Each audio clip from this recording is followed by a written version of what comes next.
Top story tonight at 6. Police are investigating after an officer-involved shooting earlier today. Our Jace Bertrand is live at police headquarters where a press conference about the incident was held. Jace, what did the officers say?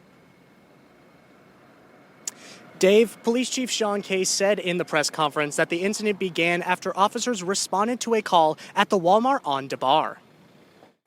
The male brandished a handgun while inside the store and then loaded the handgun while inside the store.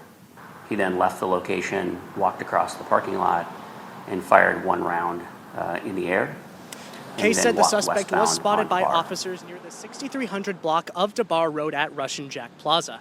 The man was shot by an officer who then began performing life-saving procedures with another officer. The suspect was taken to the hospital and is currently in stable condition. Neither officer involved in the incident was injured. Case said that one officer's body camera recorded the incident as well as an officer's dash cam.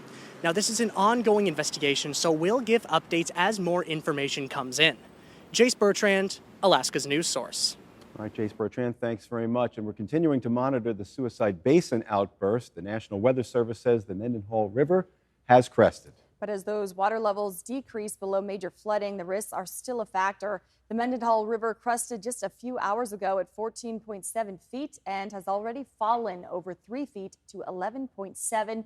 Officials say so far the HESCO barriers at the water's edge are holding, protecting homes along that river. But even as the water recedes, there's another risk that remains from trees that have fallen into the river. One of the primary risks to the HESCO barriers are trees and other debris coming down the river at high speeds. That debris can puncture the HESCO barriers and trigger a flash flood. And the longer we have water behind those barriers, the longer we have that very elevated risk.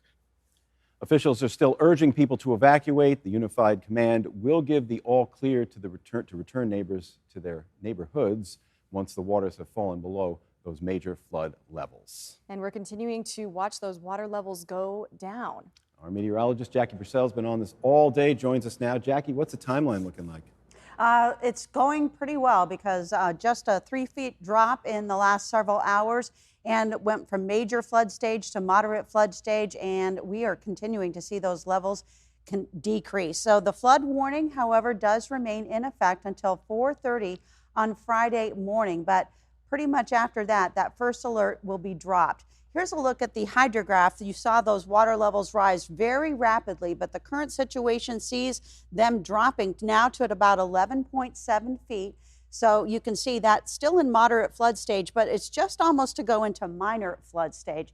Just improvement all along. You can see the basin that was full. Now those water levels have drawn down considerably. So the situation is encouraging and the weather is great. They've had some bluebird days as this glacial outburst flooding event was unfolding. And again, tomorrow they'll see a temperature of about 80 degrees. Heading into the weekend, they stay in the sun zone with temperatures into the 70s. In fact, so much so that they'll see heat advisories for the northern and southern portions of the Panhandle. Meantime, over mainland areas, we'll see that high pressure reassert itself as we head through the weekend. So we're all looking at some pretty good weather going into the next couple of days. Certainly 70s will show up in numerous locations from South Central to the interior, also to Southeast Alaska and even towards Southwest Alaska. More on the forecast coming up later. All right, Jackie, thanks for tracking all of those details and that glacial flooding. We'll be streaming a press conference from Juneau officials about that outburst. That's going to be on our website and app coming up at 7:15 p.m. tonight.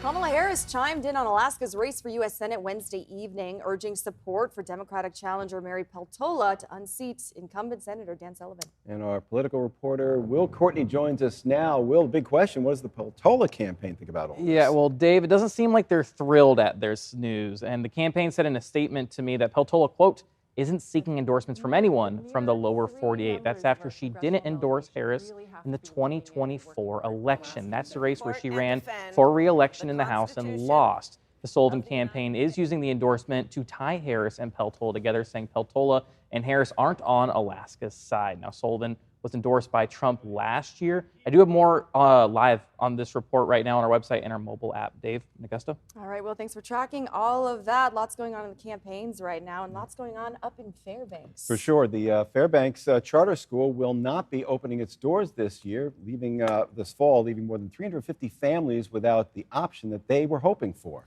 Pearl Creek STEAM Charter School was approved by the state, but the Fairbanks North Star Borough School District refused to open it. A Superior Court judge declined to force the issue in June. That case now before the Alaska Supreme Court. Both sides aren't backing down, and founding parent April Monroe says the community is energized, while the superintendent says the district is standing firm. We just get emails back from people saying, what can I do? You know, I'm not going to put up with this anymore. These are our children. This is our community. We're going to take back education in our town. Our current stance is really challenging the state's position in terms of their legal authority to impose a school within the school district. Our local school board voted unanimously on the charter application, and so we feel strongly in local control of our locally elected board. Pearl Creek's founding parents are now targeting the 2027-28 school year. Thanks for listening. Click subscribe so you can get the latest podcast from Alaska's news source automatically. And stay up to date with breaking news and in-depth reporting available for free 24/7 with the Alaska's news source app.